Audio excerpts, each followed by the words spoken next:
il n'est pas exagéré de dire que du point de vue historique, du point de vue récit historique, le XXe siècle, à part la période du Valier, hein, donc qui, euh, qui s'étale sur 25 ans environ, 20 ans, 25 ans, eh bien, à part cette période-là, euh, le XXe siècle, du point de vue historique, en Haïti, c'est presque un angle mort.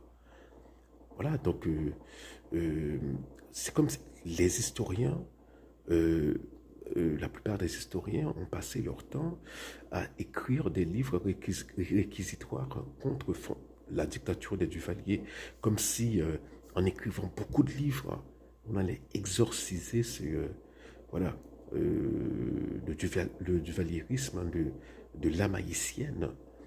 Mais cela s'est produit à un coup que qu'on connaît très peu le reste de l'histoire euh, du pays au cours du XXe siècle. C'est-à-dire qu'il y a eu très peu de recherches historiques profondes, bien chiadées sur l'histoire avant Duvalier et après Duvalier. Par exemple, voilà, combien d'écrivains ont écrit sur l'histoire de l'occupation américaine. Voilà. Et c'est c'est presque aussi long, la période de l'occupation américaine, c'est presque aussi longue que la période des Duvaliers. Voilà. C'est c'est très étonnant, hein. Donc il y a plein de personnages qu'on ne connaît pas. Euh, Louis Desjoie, Jumel, je sais pas, hein, et tous les autres.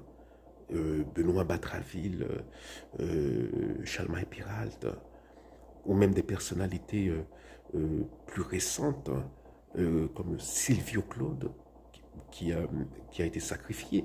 Mais il y a plein de gens que l'on ne connaît pas et qui auraient pu être pour nous des repères, des modèles, bon, pour ne pas utiliser le mot héros, mais voilà, c'est